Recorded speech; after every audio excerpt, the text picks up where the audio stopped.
Hello, everyone. Welcome to a series that we've just started. It's called Filmmakers and Their Films. And today we're going to be discussing Louis Buñuel and three of his most known and most studied films. So over to you, sir. Let's see. Actually, see, the thing is, I'm going to do all his, various phases of his career.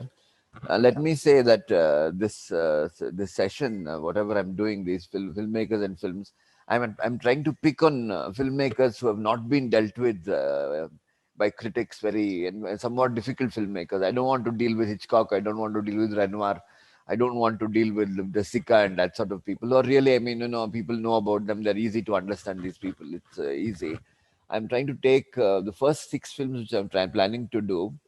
Six filmmakers I'm planning to do are all satire in some way. Okay, so yeah. as I said, I'm going to begin with Buñuel, then I'm going to go on to Fassbinder, and then to Kubrick, and then to Altman, and then to Verhoeven, and then to Lynch. Lynch is very difficult, and I don't think people have understood Lynch at all. And I want to make out that he's satire. Okay, let me start off by talking about Buñuel. I'll begin with Buñuel.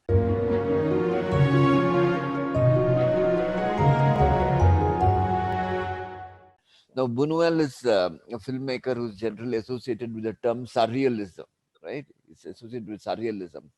Now, what exactly is surrealism? It's some kind of cultural political movement in the 1920s, by and large. Okay, its basic, it was post World War One. Its basic business was to shock bourgeois society into some kind of thing, some kind of complacency of bourgeois society was his basic thing, right? So the very first movie which Buñuel made with the Salvador Dali, they had all these surrealists. Who are the important surrealists? Salvador Dali is an important one. There's one called Giorgio de Chirico, okay, Max Ernst, the number of writers, Antonin Artaud, then Paul Eluard, a lot of them, right? Now these are all the surrealism, and there's an interesting thing that he says that the basic thing was, to have events, have kind of things, do kind of things which would shock the public. One of the things they did, for instance, was a little girl is asked to, holy communion of a little girl, she's asked to come on stage and recite something. They give her pornographic literature to read from. Okay, now this kind of stuff you simply can't do today, right? Yeah. This kind of thing. Another thing they said was that the ultimate surrealist act would be to take a gun out and go out in the streets and shoot people, he says. I mean, this sort of stuff, right? Now it's basically, the basic thing is to to to frighten people, to sort of, shall we say, shock people into all kinds of responses. This is the basic thing. So this kind of thing, and their enemies were basically sexual hypocrisy, sexual repression, were basically that. Bourgeois civilization itself, what is called bourgeois, which is the upper class civilization, the gentility of the upper class and all that. So lifelong, Buñuel fought against these things. This was the thing he was lampooning. Now, of course, I mean, I don't know. I mean, it works at that particular time. Now, probably the upper class civilization is probably better than the kind of civilization we have now. From the, I don't know, the aristocrats are probably better compared to the, the business based or whatever civilization we've got today.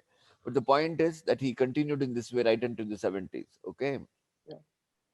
He was also considered blasphemous in the way he portrayed his. Yeah, correct. Yeah, he was anti-religious, basically Yeah. against the church. It's very important. Anti-religious is very important. It will feature sometime in the later as I go along. It will go. Okay. Yeah. Now the important thing is it also goes into psychoanalysis and dreams. Okay, we must not take this. One of the things about Americans are they're extremely obsessed with psychoanalysis as a way of understanding themselves. Here, psychoanalysis and dreams is not that so much as to explore the irrational self, right? It's more like irrational self versus rational self. The rational self is represented by civilization, bourgeois society, etc., etc. Your irrational sense, you explore. Like for example, I tell Buñuel keeps doing this all the time. There's one he and Salvador Dali. Salvador Dali married a woman named Gala. I don't know if you know this, and he went on painting this Gala. Gala seems to have been. She was earlier married to one Paul Eluard, another surrealist, and she seems to have been a very domineering side, and Buñuel and she couldn't get on at all. At some particular point, they had a fight. Okay, and he writes in his autobiography, he got hold of her throat and wanted to strangle her. And at that particular point, the only thing he wanted to do was to see her tongue between her teeth. Okay. This is the only thing Bunwell wanted to do. Okay. So the question is that this is the way his irrational sense, he talks about it, writes about it like this. Okay. And it's very interesting.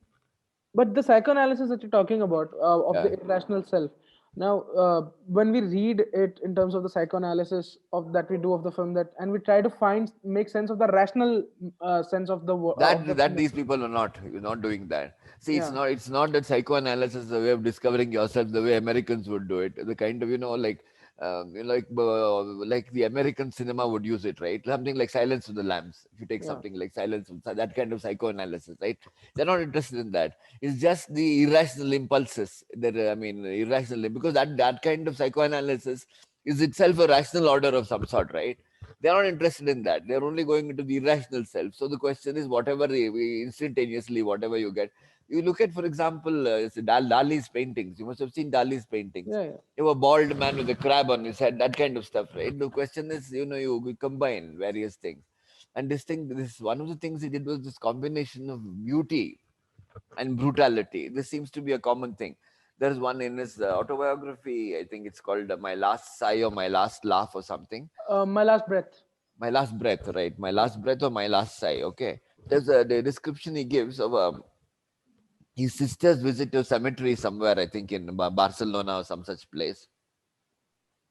He goes, this girl goes there, sister goes there. There's a coffin which is open. Inside, he sees the rotting carcass of a child, and out of its stomach is growing poppies, blood red poppies, scarlet poppies. Okay.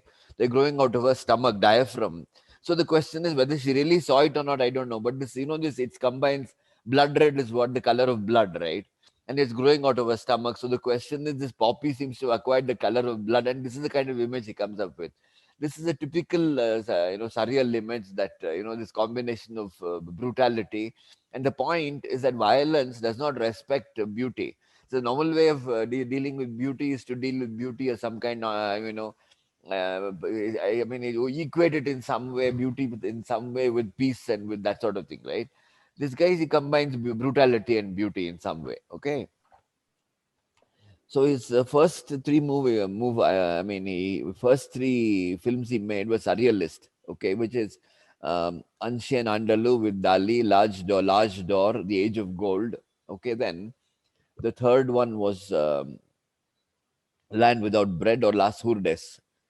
Then he went, and then after that, the Spanish Civil War took place, and then all these people were exiled and they were kicked out. So they went off. He went off to.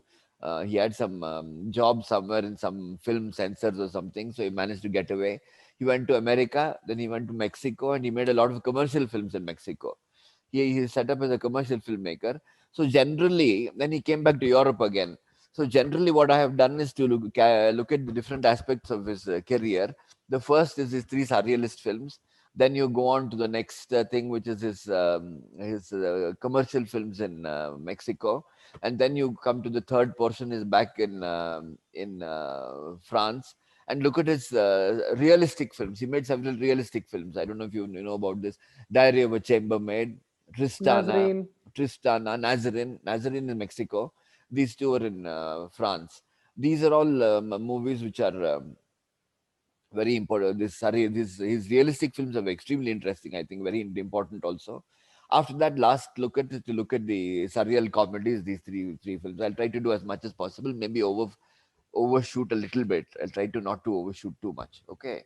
Talk a little bit about when he was went when he went into exile. What was that like? Why was he why did he go into hiding? He went into exile, not into hiding. Exile because Franco came into power in Spain. Spain. No. Yeah. Okay, so the question is on the basis of Las Hurdes, there was a right wing group which had taken out a contract on this man. They would put a Okay. price on his head. I mean, this fellow was an anarchist, right? And Hmm. Franco was right wing fascist, right? So the question is, he had to run. Run means he had to go to Mexico. Mexico, it was safe. He was able to work there. He couldn't come back until Franco. Until Franco's death, he couldn't come back, and that he came back to Paris in many ways and worked in France. The last period of his life is working in France. Okay, Hmm. It's only Viridiana, which is made in Spain, and I think they allowed him and regretted it ever after. Okay, now let's go to the very first thing, which is the surreal films, right? Now the point is, the first one, Ancien Andalou, is based on two dreams, one of Buñuel and one of Salvador Dali.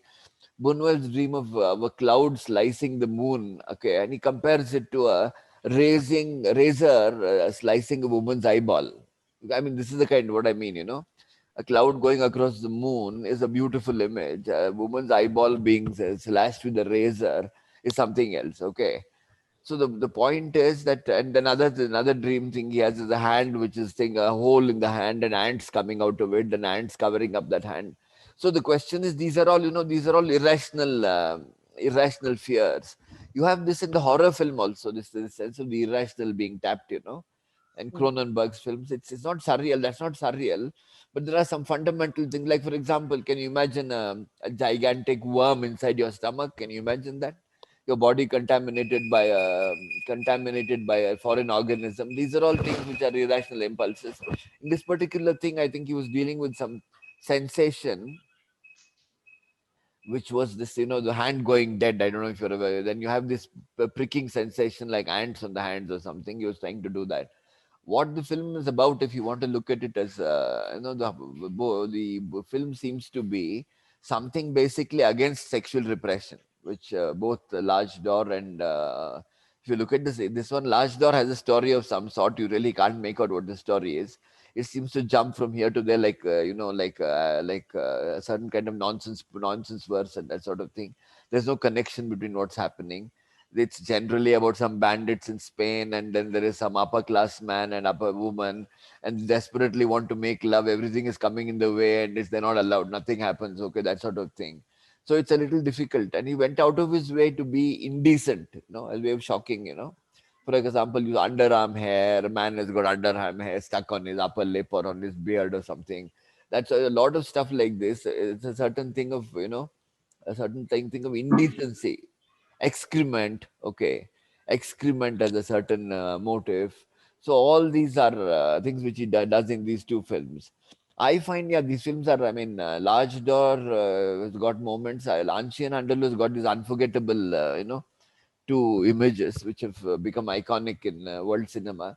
But I don't know what to make of them. I don't know exactly whether they'll stand only for the uh, grand piano pulling along a man, I think, pulling along a grand piano to which are attached two bishops and some dead donkeys or so. That kind of, you know, surreal thing. How it will stand up, I don't know. This other third film is a more interesting film. It's a documentary. It's a pseudo documentary called Land Without Bread or Las Hurdes. It's supposed to be a film in some part of Spain, right? Some part of remote part of Spain, a very poor part of Spain, supposedly. And it has got some really shocking thing. It begins with some festivities there in which roosters are tied upside down. The men are supposed to go up and then cut off the heads of the roosters. I think bite it off or some such thing of the head of the roosters.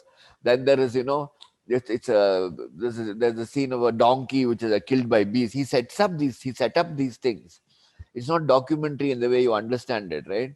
He set up these things in order to shock. So he's generally persona non grata there, and they put a price on his head for this documentary for showing a part of Spain like that.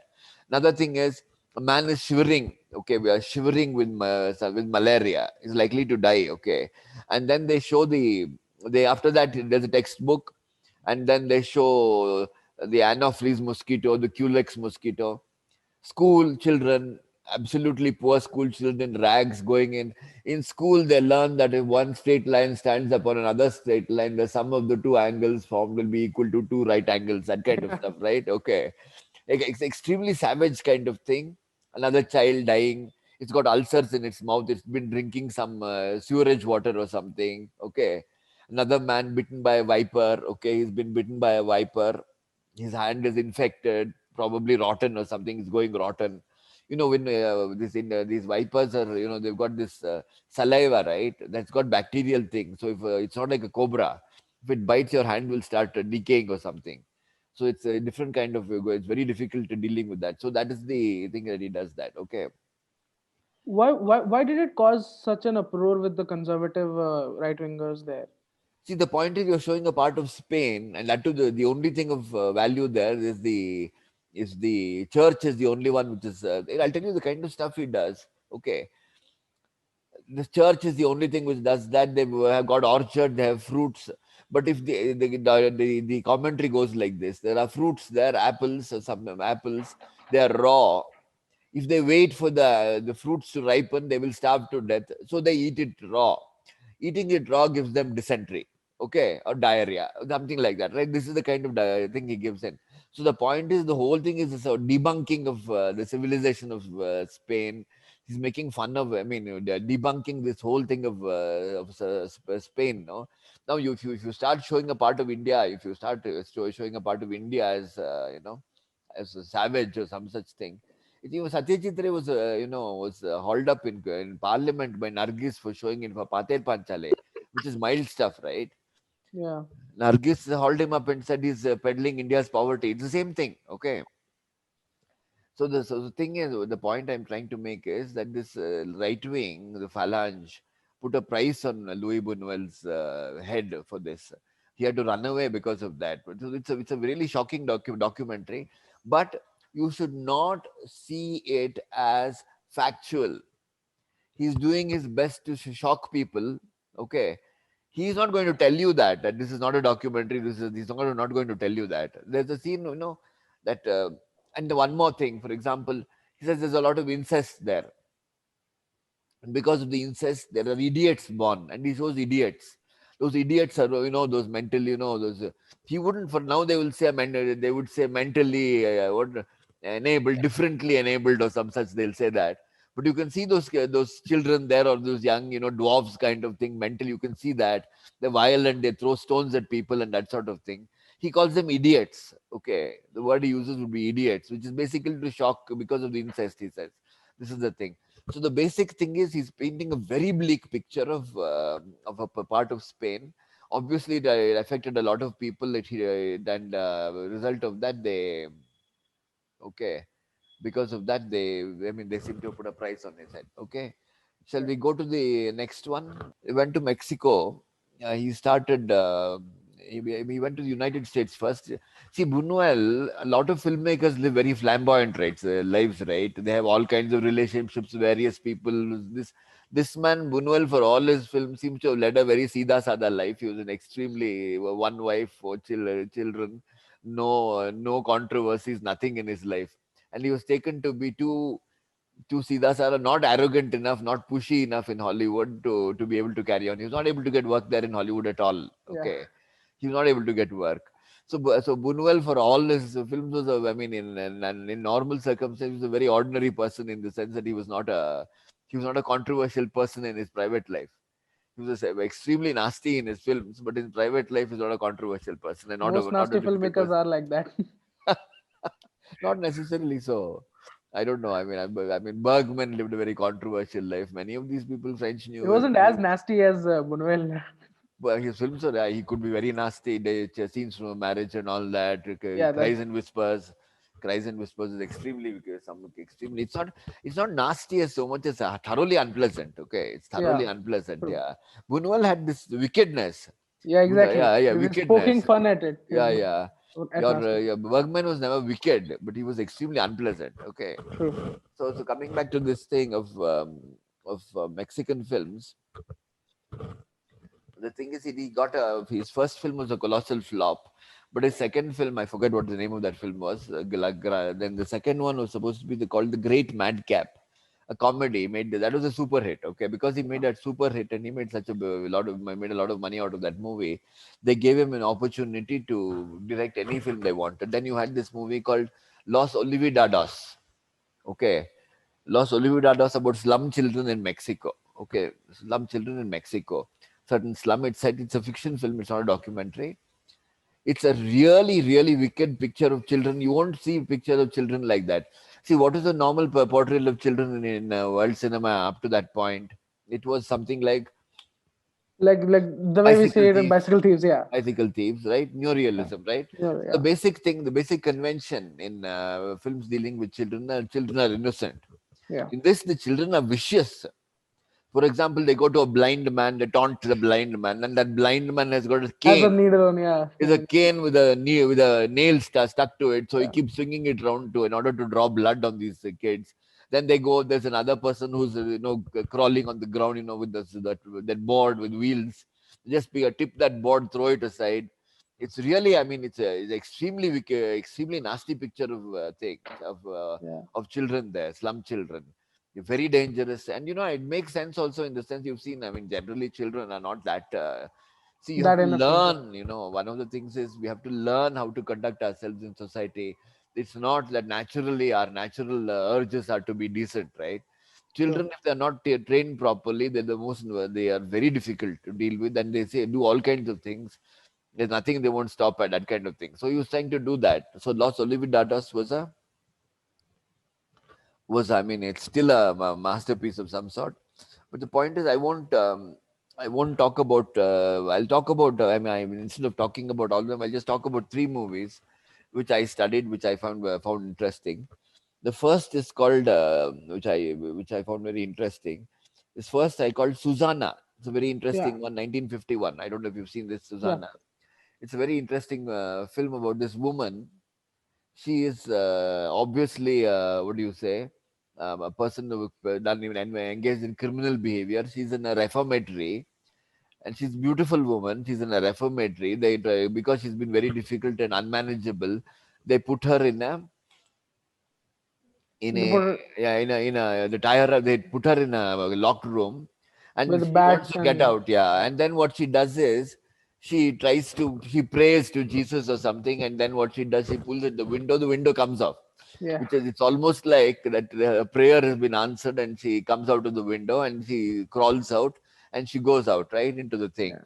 and she goes into a family. It's a respectable upper class family, landowners, and she Yeah. goes there. Okay, now they immediately care for her, and then they take care of her, try to do something. Then she gradually starts through her method ways, she starts enticing all the men in the household, the father, the son, the the overseer, everybody, and completely destroys the household.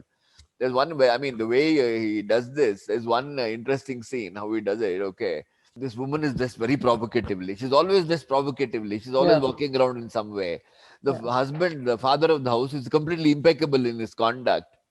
Okay, he's completely by till then has been completely impeccable in his conduct. The son has been dealing with he's been dealing with some scholarly kind of work. But once he comes in, something happens and everything goes crooked, right? He's dressed in a certain way. The husband goes and kisses his wife passionately at that Yeah. time, and the wife asks, "Why are you kissing me like that?" Yeah. Okay, I mean, it has that, it's extremely wicked. So the point is, see, normally what is the thing? I mean, this is a very wicked portrayal of a woman, but on the surface of And it, it does that a lot. Like, of course, he's poking fun at the bourgeois way of living and the upper class way of living. But he does that a lot. With the image of a very beautiful woman who's yeah, in a way a very yeah, correct, yeah, provocative it image does of this. the. But the Yeah. important thing here is he's not debunk, he's not doing anything to the woman. See, Yeah. normally, what is the thing? Man of the house. We look at something like Fatal Attraction, right? You take Yeah. something Fatal Attraction, and the men finally, when confronted by this destructive feminine sexuality, the men will be able to take he would they will be able to make moral choices, correct moral choices. This is a fundamental thing of all by and large. This thing of movies. In this particular thing, this woman is like a typhoon. She destroys somehow, he destroys everybody. He plays this guy against that guy against. They're all like putty in her hands. It's actually, rather than talking about this woman's wantonness, it's a thing of male weakness. You should see it as. And finally, how is she? The thing is, how is she? I mean, how do they save themselves? They call in the police. Yeah. The police come and arrest the woman. Of course, it's because of her escape from the reformatory. But the point is that finally it requires state intervention to save that family from this woman. Okay. No, this kind of, this kind of thing is not it's not the normal portrayal. So it may look like a misogynistic film. In fact, even obscure objectives, I'll talk about that later. It may look like a misogynistic film, but it's hardly that. So I would suggest this this L not this film Susanna is a very interesting film. Yeah. Another film he did a lot of adaptations. Robinson Crusoe is a very interesting film. Okay, Yeah. Robinson Crusoe. See, one of the thing. What is Robinson Crusoe about? It's about a man on a desert island, right? Deserted Yeah. island. The basic convention that why do you have this thing of a man on a deserted island? It is talking about the intrinsic nature of man. What is man's nature when he's away from society alone? Okay, so normally, if you take Lord of the Flies, Lord of the Flies, William Golding novel of Lord of the Flies. What is Lord of the Flies about? It's about these children who are put on some deserted island, and then they go. I mean, they get violent. Nobody to check them, and they start killing each other and that sort of thing. So the basic thing is, you put a person on a deserted island. His his real self will emerge. Is the basic thing of putting a person. Now I don't know what Defoe's novel is. What he does here is doing this. He's initially it's all God. He talks about God. He prays, and in a voice, echo comes back, and all that. The minute Friday arrives, Friday becomes his servant. Yeah. Once he gets a servant, he stops Stop praying to spray. God. Yeah. He stops praying to God. Okay. So the point is that it's a very different kind of thing. And finally, gradually they build up this relationship between servant and master. And finally, when they're rescued, what happens to Robinson Crusoe is he's dressed like a country gentleman. He got with an umbrella and a thing, and all he goes around with an umbrella. And this man dresses like a servant. So finally, this thing of servant and master is immediately established between this is the basic thing. So he's basically making fun of all this is his view of it. It's a very nasty piece of thing.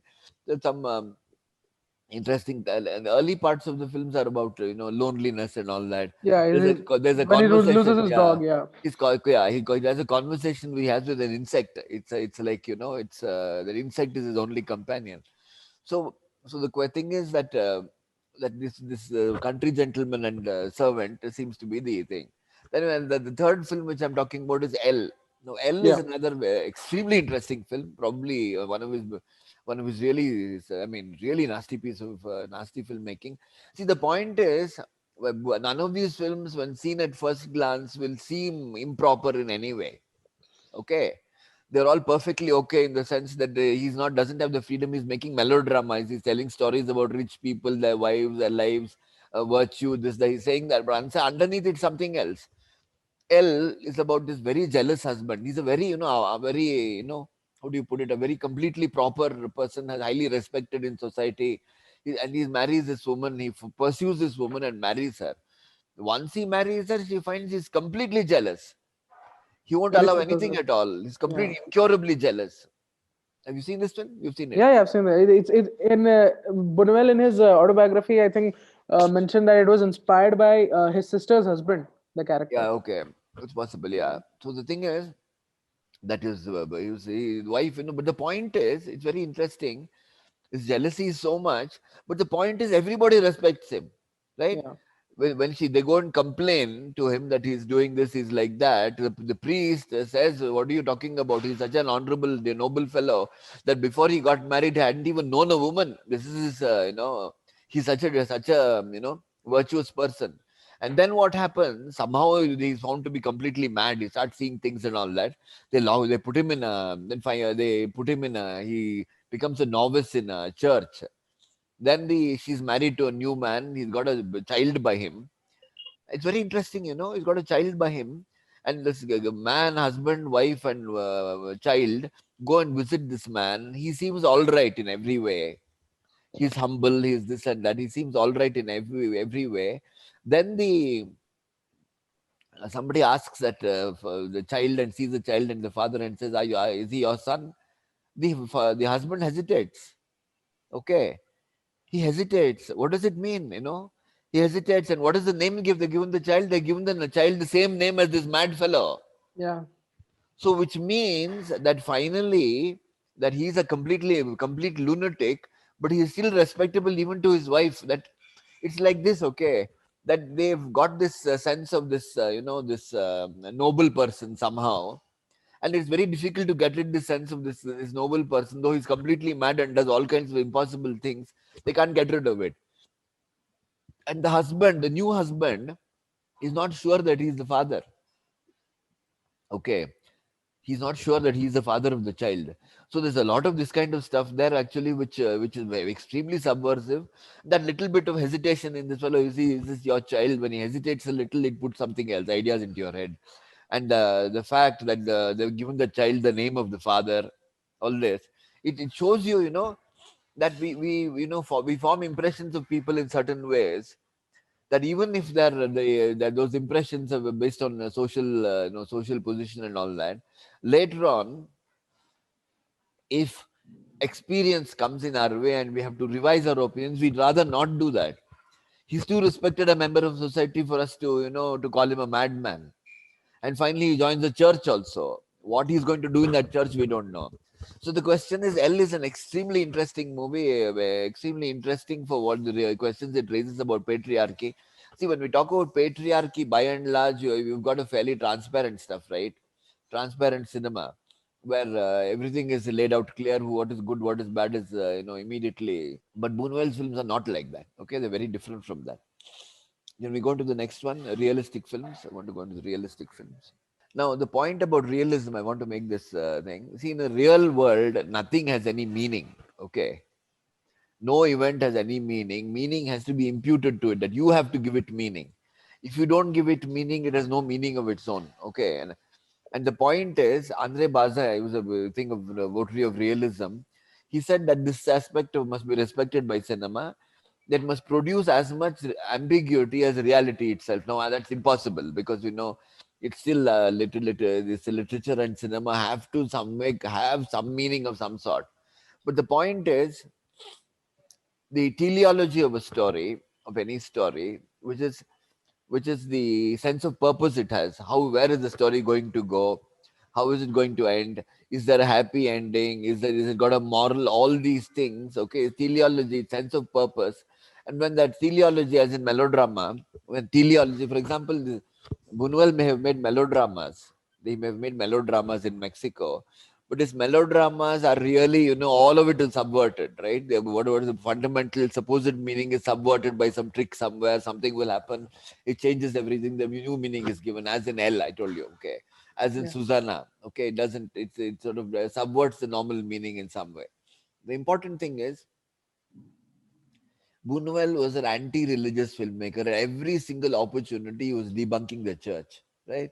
Given that situation that he was debunking the church in every single film, it would be impossible for him to follow this thing of teleology, to play God in his film. You get my point? Okay, everybody plays God in his film. Buñuel in his realistic movies, everybody plays God. For example, in Pater Panchal, you will have some sense of destiny, you will have some sense of, all that stuff, destiny and all that will always be there, right? So that question of, filmmakers have to stop playing God is probably Buñuel's thing. So if you take two of them, he made Nazarene. No, if you look at Nazarene, I showed this among friends. Nazarene. It's about this priest who's going along, good-hearted priest who wants to imitate the life of Christ. Okay, and he does only good to people. Every single thing he tries to imitate Christ, to become like Christ, kind of thing. But everywhere he goes, he only wreaks havoc somehow. Everything he does has unfortunate consequences. And the people who are following are one prostitute and another woman who's, all the time coveting this guy physically, that sort of thing. So the question is, there's a complete debunking of this whole notion of Christ like living like a Christian. Okay. Then there is this other film of his called Viridiana. Which was a savage. I mean, Nazarene was misunderstood by. I showed it in Bangalore to a group. Some two people who came there thought it was about good and evil. It is nothing about good and evil. It is about a life, a holy life, causing havoc, causing disaster. That's what it's about. But don't you think in that way of like in that way of the character's life, the filmmaker is in a way playing God? He's not actually. I mean, if you look at history, the film actually was taken to be a very deeply Christian film, by the way. And because of that, he got some ecumenical something award he got, and they allowed him to make Viridiana. You know, watch the movie carefully. You in Viridiana. In Viridiana, It's about a woman, a charitable woman who sets up a home for beggars. He sets up a home for beggars, and these beggars are such a nasty bunch. You see, nobody does that sort of thing of showing the poor as nasty, right? Yeah. Here, there's one beggar who's got, sores on his hands for going out with bad women, he says. And he goes to church, dips his hand in the holy water so other people can catch it, okay? Catch the disease, this kind of stuff. So the question is what he does. And finally, she's alone with these beggars, and these beggars are all arrayed around like a blind beggar sitting in the position of Christ, and the others all around him like the Last Supper. And then they're all bent, they virtually want to sexually assault her. They're taking turns to sexually assault her until her cousin or something, who's also an aristocrat, comes and saves her. He needs to beat up or kill some beggar or some such thing. But the basic thing is natural human urges, which are normally trusted as being, are not reliable. Is the basic thing. So the question is that this his anti-religious religious sense keeps going into his movies. I'll deal with two films here again very briefly. Diary of a Chambermaid. Diary of a Chambermaid is also made by by Renoir earlier. Yeah. It's set in an upper class home about through the eyes of a maid servant, and it's a really it's a household where everybody's on his own trip. That grandfather has got a fetish for shoes. He makes her Correct. dresses, put up in shoes, and he tries to sort of he's got a fetish. The man of the house seems to be all the time making maid servants pregnant. He keeps making them pregnant. The wife is upset because she has to pay for the Pay for pregnancies. the pregnancy. Yeah. Okay, so this kind of stuff is. And there's a man called there's a coachman called Joseph. He is a wicked, I mean, a really nasty piece of work. But he wants to marry this maid, domestic servant Celestine. He wants to marry her because he wants to set up as an inn or something somewhere in some place where there's a military cantonment. And the point there is that when he sets up a military, he knows that this wife of his will flirt with soldiers, and if he flirts, they will spend money, so he can make a lot of money. That's his basic thing. And at some point, this Joseph goes along. There's a little girl who's collecting mushrooms. Also, he rapes and murders that little girl who's 10 or 11 or something. Nothing happens to him. She suspects, Celestine suspects that this Joseph is responsible for the death of that little girl. She tries to frame him, put evidence against so that, but they can't. But the point is, he's a patriot. And that this film was set in 1900, around the same time as the Dreyfus case. I don't know if you've seen Polanski sing on Dreyfus case. What What was was the it? Dreyfus case? Dreyfus case about was this Jewish officer who was accused of spying. Okay, he was falsely accused, sent off to Devil's Island. Polanski made this wonderful film called The Officer and the Spy, or J'accuse, I think it's called. Okay, you can see this. That this is set around the same time. There was a huge amount of patriotism in the air.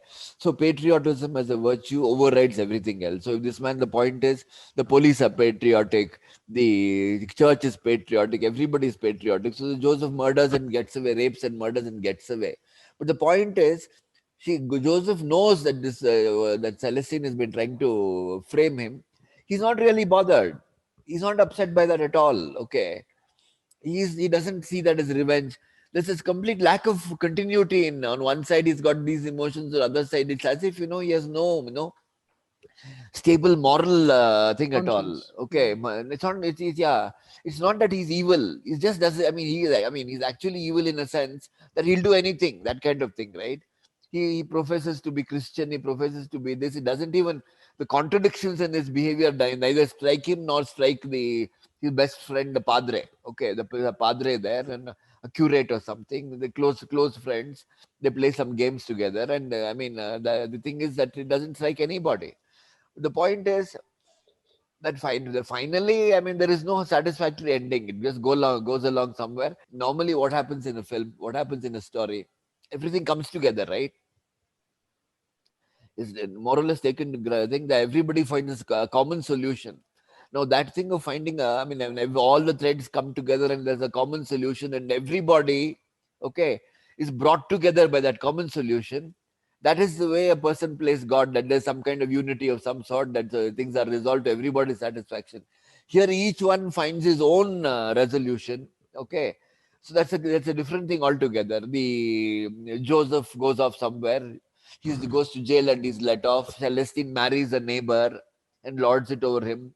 The lascivious man of the house does something else. The woman does something else. Okay, so everybody does whatever. So that kind of thing, right? It's a debunking of the notion of a common solution, a teleology. This is basically that. So it's a kind of realism. If you look at Renoir's film, which was made in America, so it has a certain, everything comes together. You'll understand the radical nature of this movie. The other one is Tristan. Tristana is an interesting film about this teenage girl who's seduced by her uncle, played by Fernando Rey. She's played by Catherine Deneuve. Okay, she's seduced by the uncle, and then what happens? She starts growing up, and then she comes in contact with a an artist and runs away with the artist. Right? She runs away with the artist, and she marries him. And then what happens? Something happens, and then she loses a leg. She gets there's a tumor in her Wooden leg, and leg, yeah, yeah. wooden leg. We don't know what the thing is. And she comes back. The uncle wants her back. She decides to come back to the uncle. Uncle marries her, and when the uncle wants conjugal relationships, she just laughs. I mean, it's a cold-blooded laugh she gives. I mean, waves him off, sends him off. And the uncle is sick. She sees him dead. It's not even revenge. The point is, it's not revenge.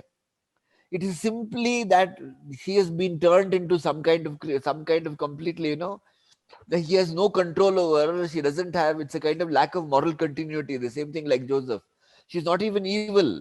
She somehow, when he needs the doctor's care and all that, she just doesn't, she allows him to die in his old age. He's already, he can't be helped at all. It's an extremely, it's a, what is the word I had to say? It's an extremely, I mean, it's shocking in a certain way, the casual way in which he treats him. It's as if he's done something, thinking that, nothing will happen, that it'll go along whichever way. But this, she grows up.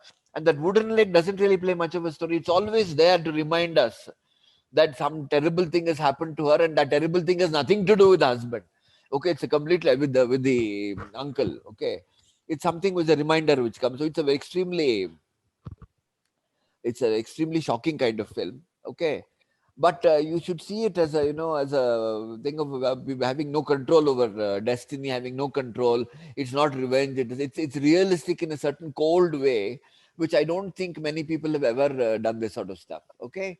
Belle de Jour is an interesting film. The question is, I've called them comedies. I don't think there'll be much agreement that Belle de Jour is a comedy. It is considered a comedy, don't you think? Okay, consequence. Yeah, there's an interesting question. Some question about Nazarene. Yeah. So the woman you're talking about, the old woman who gives him something, right? See, the one my own understand. Yeah, my own understanding about that scene is that he's always giving, right? He's always giving something or the other. He's always at the giving end. He's always, full of his own saintliness. He's always doing something. Suddenly, he's at the receiving end of some sort. Somebody, who does no claims to being Christ. There are a number of things here. For example, that dwarf is there, right? The midget or dwarf or something. He's also a comic character. But the point is, he has no great thing about himself. This woman who's trying to give him something purely as a, I think my own thing is he feels humiliated actually by the fact that he's accepting something. If you remember the scene, he rejects it initially, doesn't want it. You remember this? Yeah, he Yeah, rejects it. yeah, Okay. yeah. Why is he rejecting it? The point is that he's always at the giving end. He's giving succor to other people. He's trying to do good. He's trying to do this. When somebody does some good to him, tries to do good to him casually, without expectations, without anything, he doesn't want to take it. It's actually some kind of conceit of some sort. It's a complex that he has. The God It's a kind complex, of, yeah. which is why then he realizes that. He realizes the fact that he's basically an egoistic fellow, that he's doing it. Why is he rejected that? So then out of humility, he takes on that thing and he takes it. It's a kind of lowering of his stature by the fact that he's recipient of charity of some sort, right? So he True. realizes some kind of recognition of his own thing. Isn't that, does that idea suit you in some way? I mean, does that seem convincing to you? This is the sense I got. It film ends there.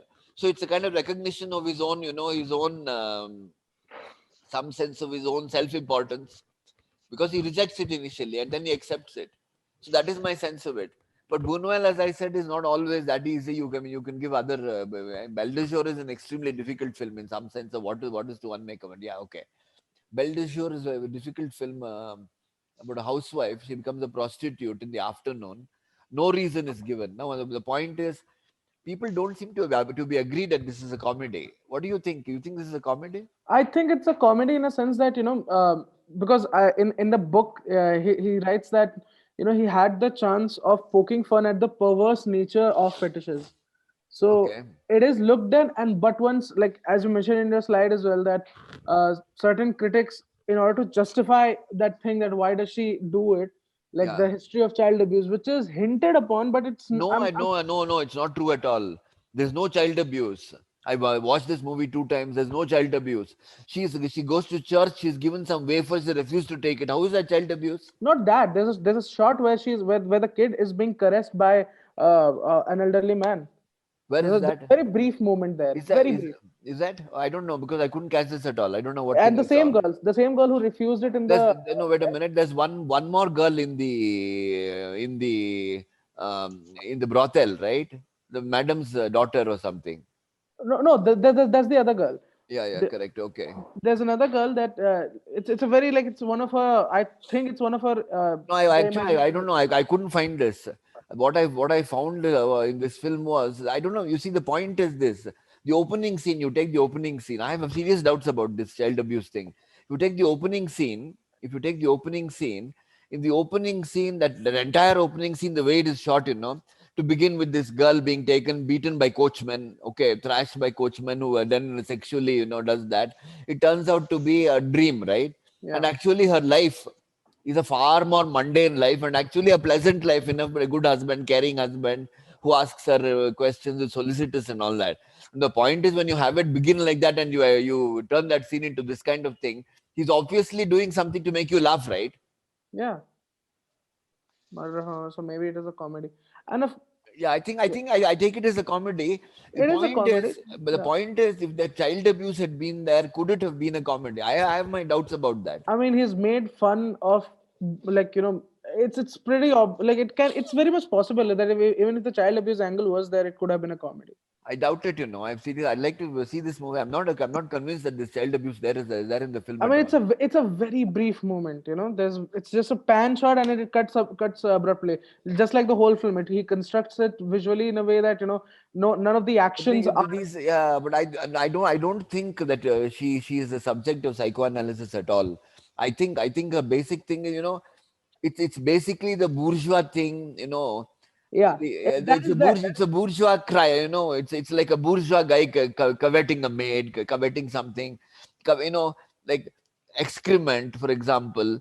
There's something of the highly genteel people, coveting something dirty, right? Yeah, yeah, You've seen that, right? yeah, yeah. This is a this is thing of bourgeois people, the extremely genteel people coveting something filthy, something dirty is a In fairly common thing, right? in Phantom of Liberty also he does it, where there's Yeah, this that's right. dinner scene. Yeah, There's yeah, supposed to correct, be a correct. dinner Yes, scene, no, and but that there is different. Okay, but the point is that coveting something dirty when that other man played by Michel Piccoli comes there, he's an upper class guy. He yeah, comes as a client to the brothel. She refuses to have him, right? yeah, Okay. yeah. She's perfectly happy with working class types, those two crooked characters who come with teeth, silver teeth. What's that guy played in those two crooks who Marcel. come, yeah, whatever. The point is, she's perfectly happy with those guys. She's happy with these people that those working class types. When the upper class person comes along, she doesn't want anything to do with him. So this is actually it's actually a kind of self debasement as a kind of sexual thing. And I Fetish, see, yeah. yeah, He I see that. fetishizes the idea of being Yeah, yeah, yeah, who correct. Yeah, he the is. credit card. I used to play a credit card to pay, and Japanese client has got a box. Yeah, Got a box. Nobody knows what's in that box. yeah. It's got a And everyone, buzzing sound when he everyone, opens that. everyone rejects that box, and she's the Yeah, only correct. one Nobody wants it, but she's the one that it's got something. yeah, It's some. The point is she's unmotivated. Her entire behavior is unmotivated. Once you put the thing of child abuse there, okay, then the film takes on a rational meaning of some sort, psychoanalytical rational meaning, which Buñuel has been going around denying all the time, right? It would be work against that kind of rational meaning would work against his other movies, his whole life's thing. Because what is the thing? Expectations, explanations, defeat explanations. In fact, it's one of his fundamental things in his early movie was Anshia Nandello. If anything makes sense, throw it out.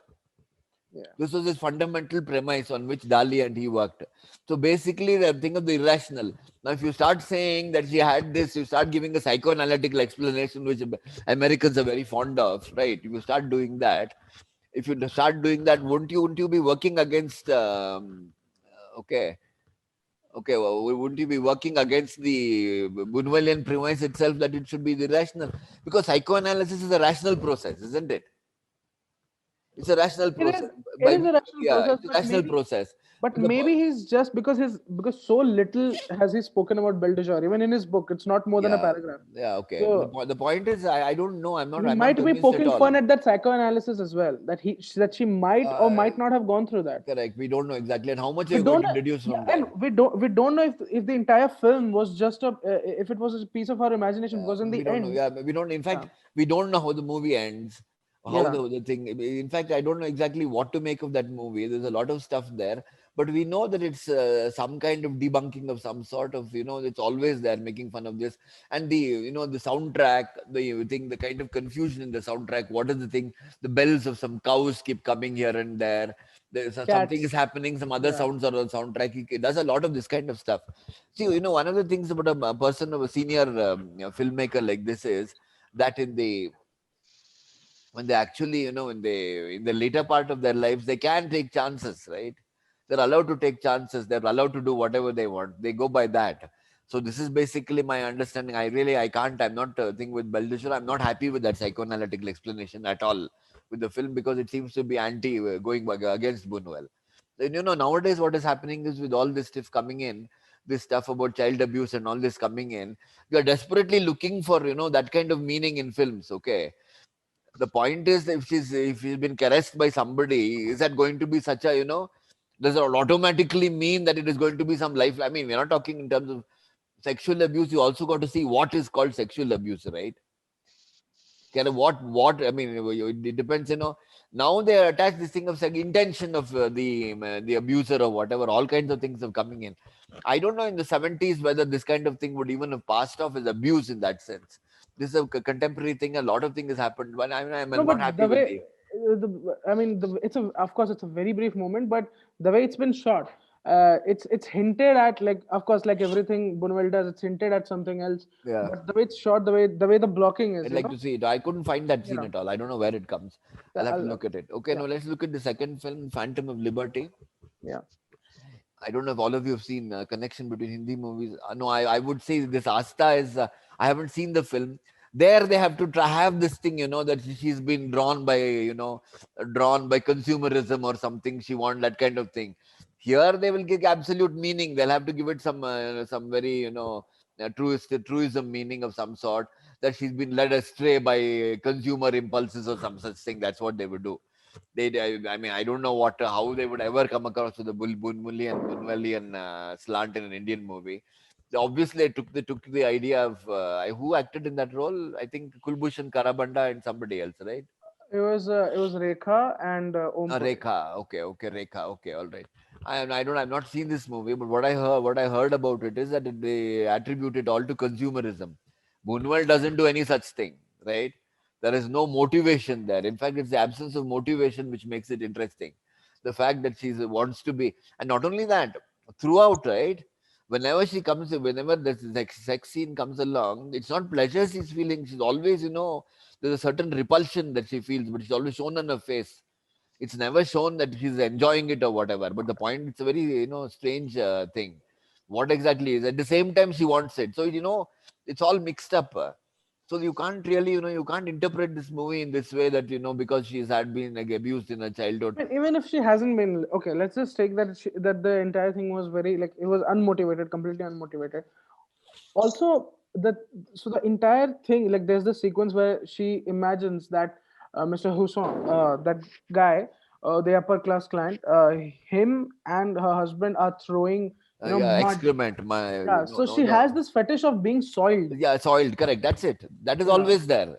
Yeah, That we are not in any, there is no doubt about that. The point of being soiled, being dirtied, okay, which I think is a kind of upper class fetish in many ways. yeah, it Like is. the upper class in their gentility long to be soiled, long to be dirtied, right? True. It's a kind of thing, right? That kind of thing, to stooping, they want to do that. They feel, that after all, what excludes them from this kind of experience is their own gentility, that their veneer of civilization, that is what excludes them, right? Yeah. So it is also this thing of, being soiled, being besmirched, is a very common thing in things. Okay, now let's go to Phantom of Liberty. I think all of you would have seen it. What exactly do we make of this Phantom of Liberty as a film? I think all the people who have come to this thing would generally have seen these movies. I Can I think take so. it? Should I I think describe the so. movies? It's Uh, it yeah. begins with some scene, a narration of some sort in the past, some 19th century or 18th century or so, and then 1808. it was read out by somebody, that read, a person who is a nurse who's reading it to the children or something, and then the children are playing somewhere. A man comes up and gives them some pictures. Stranger comes up and Yeah. gives them What? some pictures. Let's talk about those pictures a little bit. What was the like? Why do you think he did that? Like, they're reacting as if it's something very obscene, Yeah, and yeah, pedophilia is yeah. hinted upon. But Yeah, on this, that's he's right. See, the postcard point photos. is, you know what this film is about. See, all movies, all stories, all movies will have some key line of dialogue, right? Key line of dialogue in which the Yeah. meaning of the film. All movies would have. We should have that. Difficult movies will always find this. So the thing here is, the important thing here. You remember that professor who's lecturing to the policeman? Okay. Now, what he says is that, that is a defecation scene. They're all sitting around a thing. What he says is that finally, what we do largely is determined by convention. We do things because we're required to do things. Okay. So the question is this one of stranger meeting children. Okay. Let's take the thing Yeah. of stranger giving children pictures in a park. Yeah. Okay. Yeah. When you take that scene of stranger giving children pictures in a park, convention tells us that he's giving them dirty pictures, right? Yeah. Okay. Don't take pictures from children, from strangers, means don't accept anything from strangers means you will be sexually abused by the stranger, or he will give you. So the question is, when he gives them pictures, we immediately take them to be dirty pictures, right? But when he takes them there, okay, when he takes them there, the father and mother expect them to be dirty pictures. No, they react to it as if They it's react to it as dirty pictures, but actually the pictures they are given of national monuments. yeah, postcards. Yeah. So the question is, so this thing is entirely there. Let's take the other scene, another important scene, where this child is missing. Yeah. And she's Okay, the right child there. is Yeah. missing. The point is, it's not missing. Somehow they've not, but the point is, once they've decided that the child is missing, for all practical purposes, it is missing. When the child is there, okay, that's a convention. The child is missing, it's been missing. You have to act in a certain, behave in a certain way. Parents have to behave in a certain way if the child is missing, right? So they behave like concerned parents, the child is missing. When the child says, I'm here, no, don't interrupt. The point is, next children should not interrupt when Yeah. adults are speaking. That's the second convention. So the point is, he's taking each convention on its own, mixing them up in a certain way, and gradually telling you that people respond in certain ways to conventions. They are not responding directly to the what is the thing, that they're not directly to this the thing, to the the stimulus. They're not responding to the stimulus. They're responding to according to certain conventions. How would you behave? How would you behave in you look at our own conduct in everyday situations? So much is how we should behave, not that how we would like to, how I we would like would, to. right? True. Okay. So he's been doing this all the time. Okay. So the question is, that whole film is a series of things, jumps from here to there. The nephew and the aunt. Okay, there are a Yeah. lot of these things. There are a huge number of one after the one after. For example, one after the other, he goes along. He goes to that. He goes to the husband has, he can't sleep the whole night. Right. Yeah. He has a dream. What is the dream? The emo comes in, the postman comes in the middle of the night, drops a letter and goes. So next morning he goes and consults the doctor. The doctor says, no, no, no, nothing. It's not important. It's of no consequence. Don't. This fellow Give says, it to this the is a psychoanalyst. Yeah. he shows the letter delivered by the postman. He says, no, no, no. Show it to the It's from the night, psychoanalyst. okay. He'll analyze it for years. Yeah, correct. No, it's all right. So the point is, the letter is there from the postman in the middle of the night. So it's a long. What did you make out of this? So the question is that whole thing at the end, the whole thing till the end. What do you make out of those animals? The I mean, animals are the only ones which are free. Okay, they're completely, because they're surrounded by these people following conventions. This is there's some anarchists who are down with freedom. The Phantom of Liberty is basically a kind of, a kind of, shall we say, a kind of, on the fact that we are basically so tied up by following convention in this situation to that situation, that finally we have no freedom of choice. We don't have that freedom of choice to act in whatever way we want. We don't respond to stimuli, but we are basically responding to, that the criminal, the criminal who goes around, the serial killer who yeah, the kills all those sniper. people from top. We just, he's in court. The serial killer wants to sit down. They say you can't sit down. Convention. But the fellow has committed the crime. They let him off, in the sense he's just guilty, sentenced to death and let off. So I mean, so the question is, the whole thing is the upside down. It turns everything upside down. Is basically pointing to the role of convention and everything. This is, I think, one of his most scintillating films, and I would rate my favorite in many ways, Phantom of Liberty. And coming last to the Obscure Object of Desire, what do you make of this film? There are some lines here, like for example, that servant who says, "My friend, sir, he was something with some woman he was in love with." He described women as sacks of excrement, he says. Okay. Now, this kind of talk is extremely, I mean, what do you call it? Would the ladies here in the group call this sexist? Would you call it misogynistic? What do you make of Absolutely. I this? mean, of course, like the statement in its without Can its you, no, context. question is, Yeah. can you take that question in itself is the issue I would want to raise very much. Can you see the important thing is, what is this film exactly? It is a man, okay, revealing. The whole thing is told from the viewpoint of a man who's been trying to seduce. This girl who keeps resisting. Yeah, correct. Yeah. Now the point is this, okay, this seduce this maid he has employed, and he casts two different actresses in the role of the maid, right? Sometimes it's this actress playing the maid, the other time it's another actress playing. What do you make of that? What It's do you a make of that? I mean, it's a kind of contradiction that this girl has, that on and off kind of a thing that they have in their relationship. Like sometimes, It's that, he's completely at sea with this. He can't handle her at all. yeah, He the doesn't know what to temperament, make of her, right? yeah, It's like this, that some people are at one point they behave in this way, another point they behave in a completely different way. It's not whatever their earlier behavior has no. This happens all the time, right? So he's unable to deal with them, and there's so inconsistency. It's that same absence of a continuity between the same person's conduct, like that Joseph, yeah, that absence of moral continuity, absence of this. And I think it's very important in this film. What is the title? What do you think is the significance of the title? the obscure object of desire. That obscure object of desire. It's pointing, Oh, right? He's pointing. That obscure object of desire means completely a first person's thing. It is this fellow's first person account. It's a completely subjective rendering. So whatever is said there is the view of this old patriarch, old lecherous patriarch, his view. And the point is, they're all completely accept. Whatever he does is completely accepted by everybody else. true. And actually, you look at some of these things, whatever he does, you're trying to buy me from my mother, the woman says. Actually, he's trying to buy her from a mother. It's a Yeah, fact. yeah. Okay. So whatever complaints are made against him are actually factual. The point I find interesting, which I find very interesting, is that this guy's viewpoint is that of completely patriarchal viewpoint. No, the thing that he's the protagonist of the film mustn't make us think, and that everybody's saying yes, yes, yes. Everybody's bourgeois in that compartment. Everybody says yes, yes, yes about it. Everybody's prepared to go along with him. His story is being told. The point is that he's got, he's talking about society itself. Everybody will go along with him, whatever story he tells. So it's actually a kind of, a portrayal of a completely subjective viewpoint of this man.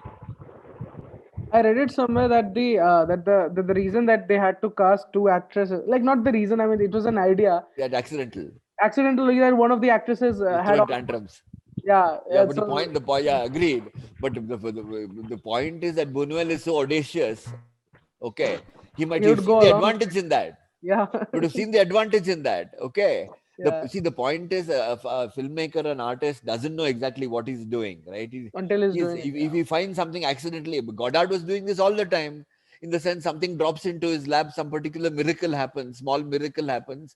That miracle will be incorporated into the film itself, right?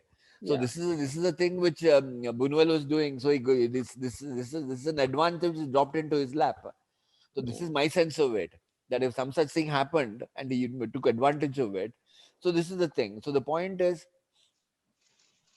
the man is. I mean, he has got this whole thing that whatever it is, whatever he does, that finally that woman is at the receiving end in some way. But the point is that the point is that it's a completely justification whatever he says. And I found this interesting. Both this and L, the servants are completely with the bosses, right? With the men. True. Yeah, Why are the servants there? There's L also that's there. The man is mad completely. Okay. He's completely mad, but the male servant is with him. Here, the male servant is with him. Okay, again. And again, that very sexist talk of the male servant also. So, this extremely sexist viewpoint that is there in this film is a first person viewpoint. And I would say this, that Fernando Rey is a comic character. He's not a, what do you say? He's not played by the guy who played Nazarene. What's his name? I forget his name. yeah. Big guy. He's not. He's not played by. Buñuel had some actors playing very straight roles. Or I mean, even there, of course, it was never really straight. But Fernando Rey is a comic, a comic actor, some kind of comic actor. He's probably like Utpal Dutt. Utpal Dutt would probably play that role of this man. Okay, he's a comic actor of some sort, right? So He the did question, play Shockley. he Yeah. could have, yeah. So this is the thing. There's a question from Facebook. Does the academic explanation of cinema, which is primarily experience in viewing, surely add to the experience? But don't you think that surrealism analyzed becomes heavy-handed and drags experience away? Yeah, it's like, you can't analyze. That's the whole point I was making. The kind of analysis which they want to give. See, there's a misunderstanding of psychoanalysis, right? Psychoanalysis of Freud and all that. They uncovered certain things which are very uncomfortable. They're True. extremely uncomfortable truths which Freud uncovered. No, the point is that whatever he showed up, that this is the real thing for if you find you find certain deep sexual urges in very respectable society, that respectable society will be put into some kind of turmoil because of that, right? But True. the point now is that this kind of explanation is favored. You're just waiting to have these explanations of some sexual thing, of abuse and this sort of stuff. Obviously you can't. I agree with you completely on that point, that the surrealism can't be analyzed in the normal way. It can't be Yeah. analyzed. I'm not trying to analyze these films in the normal way. What is this man? It's basically debunking. It's basically irrational. It's basically that. Why is he doing this? Why is he doing that? Okay. But certain kinds of analysis should be allowed. Okay. Yeah. Okay, certain kinds of analysis are legitimate. Certain kinds of analysis are not legitimate. But the kind of analysis they normally give Buñuel, which is psychoanalytical, child abuse, the child became like this, that I don't favor at all. Okay, you can't take Phantom of Liberty and give it a philosophical explanation of a certain sort, which would talk about it can't be serious. The point is this: you have to draw attention to the comic aspect of the film, the debunking aspect of the film. Look, True. any explanation that you give Buñuel has to take into account debunking, and all satire is debunking. Okay, Kubrick is debunking, but I think 2001 Space Odyssey is a lot of debunking. All satirical visions have to have debunking, and as long as that element of debunking is written into the explanation, that's okay. But if you're not including that, if you say, for instance, if you're saying that she was sexually abused as a child, and therefore you're not debunking the notion at all. There's no debunking that explanation. You get my point? Yeah. Okay. So that element of debunking, which is always there in a Buñuel film, has to somehow find a place in your explanation. Is that okay? Are you okay with that? Yeah. Okay. Thank you. Okay. Yeah. Right. Thanks. Thank So.